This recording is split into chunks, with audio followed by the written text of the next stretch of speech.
Welcome to XI to I. Hi, I'm Noel Rappin, and I'm glad to be back. This time on XI to I, help, my test is failing. Here's the situation. You've been doing your TDD, you think you're done with your feature, and it is time to run the entire spec suite one last time before you check your code back into the mothership. And so you get going, you run RSpec, and ... Oh, big red F. Something's gone wrong, and it's not immediately clear from looking at the RSpec output or the mini-test output exactly what it is. What we're going to talk about for the next 10 minutes or so is some techniques that you can use to explore what that failure is or to possibly isolate it and get a better sense of what's going on so that you can fix it. Now, possibly the most obvious statement in the history of logical thought is that when a test suddenly fails, something has changed. Either the code has changed, the test itself changes from execution to execution, or something in your environment has changed. We're going to talk a little bit about first a change in code and how you can work around that. One thing that you can do, first of all, is run the individual failing test or related tests in isolation. This can help you in a couple of different ways. Mostly, it makes it easier if you're going to debug the individual test or if you're going to put log statements in the individual test. It helps to only be running one or two tests. It's also much faster. So RSpec allows you to do this in a couple of different ways. You can put one or more file names after the RSpec command in the command line output. You can also use the -L option with a line number, and then RSpec will run the test or example group at that line. There's a shortcut where it's the file name and then the colon and then the line number. RSpec will conveniently place that syntax for all of your failing tests at the end of a test run with failures, so you can just paste it back into a command line. RSpec also allows you to switch based on the names of your descriptions. So the -E option takes a string and looks for names in either the actual test name or any of its nested describe blocks or context blocks. You can also use RSpec tags with the -T command. And if you are in a Rails environment, you can use the Rails commands rake test recent, rake test uncommitted, both of which work on a set of files, either in the case of recent, files that have been changed in the last 10 minutes, or in the case of uncommitted, files that have not been committed in Git. If they're test files, Rails, or RSpec files, Rails obviously will run them. Otherwise, it will attempt to match like a model file to the matching test file. Obviously, that works best the closer you stand to Rails naming conventions. If you're running Cucumber, you have similar options. You can use the file name and line number trick. You can also use -T for tags. Cucumber privileges the -W option for Cucumber specs that are tagged with the WIP work in progress tag, and then you can use -N to switch on tests or Cucumber features that have a specific string. If you're using mini-test, you also have the file name option, I believe, but the single test option, you have to use an extension. You can look that up if you aren't interested, if you need it. One thing that's helpful is to commit frequently. That allows you to isolate individual changes, and it also allows you to use Git more effectively to help you isolate.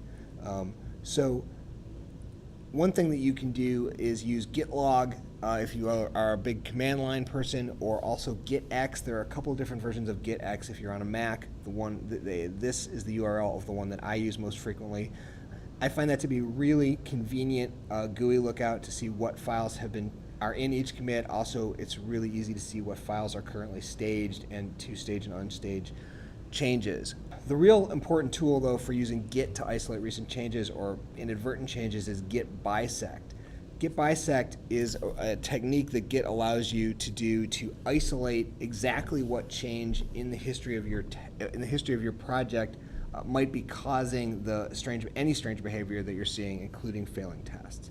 And the way that it works is you go to your command line and you type in git bisect start, and then you type in git bisect bad, and you go back to your git log or something and you find the commit SHA of a known good test in the past, and you say git bisect good with that hash, the SHA hash for that commit.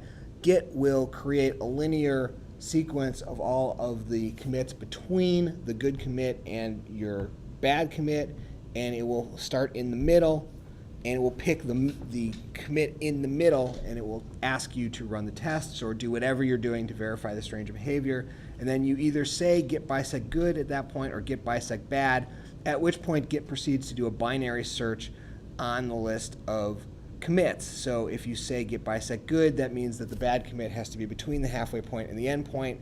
It will pick the middle of between those two sets, switch to that one. You do whatever you need to do to validate behavior. You say git bisect good or git bisect bad, and then at the end of this process, Git says, well, this is the commit where you switched from this behavior working to this behavior not working. Again, that can be a test or it can be some visual thing in the environment that's changed. It works either way. And then the idea there is that you would be able to inspect that commit to be able to determine what in that commit has caused the strange behavior that you're seeing. Now, this works a lot better if you have a lot of small commits. It also works a lot better if you only commit when you have your project in a good state, green tests and things like that, because going back historically and dealing with messes that you might have had at random historical commits makes this a lot harder. You can actually say, I don't remember the command offhand, but there is a git bisect. I have no idea. I can't tell this commit's in a bad state, and Git just picks another version, another commit for you to run the bisect. Anyway, this is not a technique that I use like every day. It is a technique I use every few months, and it's generally very helpful if the change happens to be in code. Another thing that you can do in general is turn on the lights. Allow yourself a little bit more leeway to see what's going on, either through debugging or logging. Again, this works a lot better when you're running an individual test in isolation. If you're just trying to validate behavior, though, of course, you always have IRB and the Rails console to allow you to evaluate how particular objects or particular instances might behave. You can try and reproduce test cases in the Rails console if you think that something in your test environment is actually causing the problem. I don't use the Rails debugger or the Ruby debugger gem a whole lot. I can't really speak to, I'm much more likely in a case like this to start throwing out log statements rather than try to go through a stepwise debugger. But there is a stepwise debugger in Ruby, and also tools like RubyMine and whatever use it as well, and under certain circumstances. This is not going to be a tutorial on the debugger, but rather a note that one exists, and it can be helpful in trying to figure out exactly what's going on in a particularly vexing test. Pry is a relatively recent tool that is somewhere between IRB and a debugger. What it allows you to do is basically you can insert a call to pry at a given spot in your code, and you are at that point in your code launched into what is effectively a really nice kind of IRB session where you can inspect the value of variables. You can actually inspect the code. You can inspect the definition of methods and all kinds of great stuff just to get a sense of exactly what is the behavior, what is the state of the program at a particular point, at the particular point in execution that you're interested in. So it can be very helpful. In a Rails project, relatively new gem, Better Errors, gives you an actually much more useful 500 page in development. It looks a little bit like this. I grabbed this screenshot from Mohit Jain's really nice blog post on must-have gems for development. This is obviously one of them.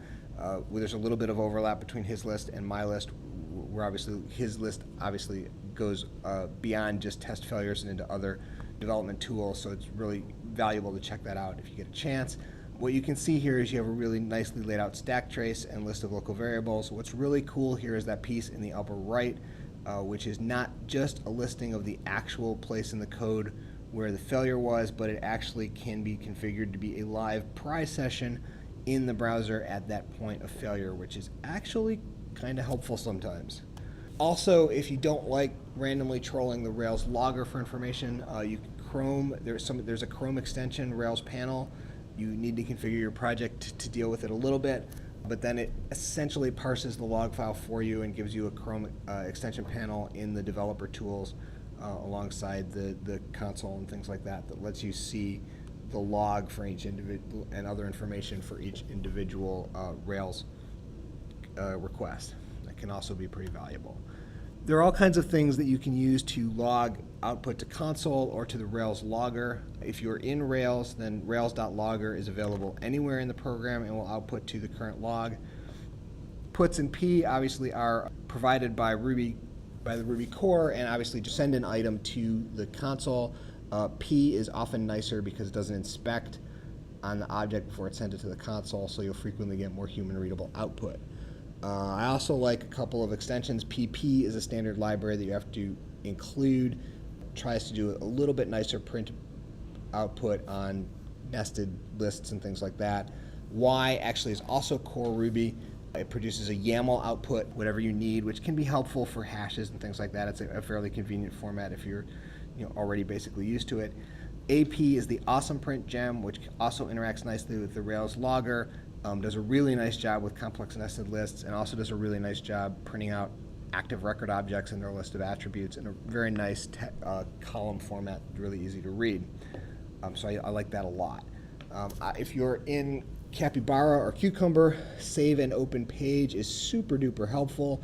If you're not familiar with it, at the point of the command, it takes the current page that Capybara is looking at, and Cucumber test is looking at, saves the text to the temp file, and attempts to launch it in a browser using the launchy gem. You don't always get the styles or the images, but it's really helpful for a certain class of integration test error where you are not even on the page that you think that you are on, because often there's been a authentication error or something like that. Also, if you put in a lot of this kind of output, you might want to look at the really simple putsinator gem, which does nothing but give you a line number for any p and put statement in your output. That can be very helpful in trying to track down isolated statements that you'd like to get out of there. And it also can be helpful because it means that you don't have to tag each p statement to stay where it is. I often debug this kind of stuff by just putting in here print statements that say, I got here, I got here, I got here, to try and figure out what's going on, which is maybe not any better than a stepwise debugger, but that's how I work, and putsinator can make that a little bit one step easier. Inadvertent change has to do with things that where the test itself is different from execution to execution. The two most notorious problems in this are timing errors and randomness. Timing errors become a problem. You have an issue where one thing that came up with me recently was one part of the test suite was on UTC, the other part was on Central Time, and that was fine for most of the day, except that after about 8 p.m. there was the thing where all the tests failed because a date no longer matched, because the UTC had already moved on to the next date and the Central Time Zone had not.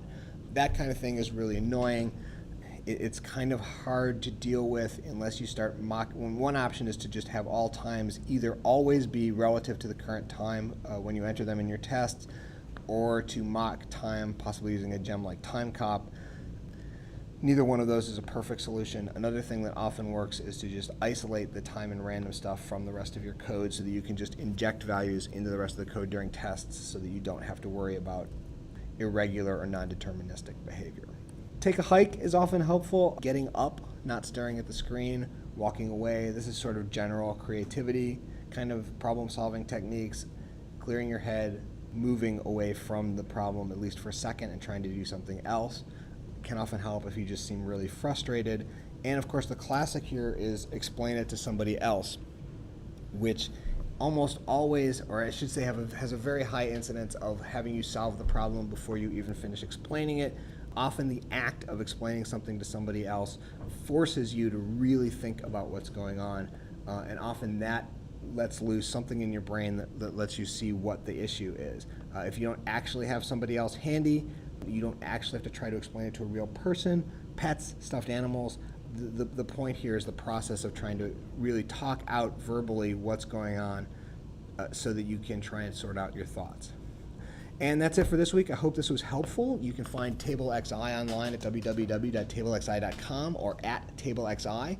You can find me online at noelrappin.com. I have 2 books out right now at that site, Master Space and Time with JavaScript at MSTWJS, and the new Trust-Driven Development at TRDD. We'll be seeing some content related to both of these in future XI2Is, I think. You can also find me at Twitter at Noel Rapp. Thanks. So this is TableXI.com production under Creative Commons Attribution Non-Commercial Share Alike license. And thanks for your time. And we'll see you next time.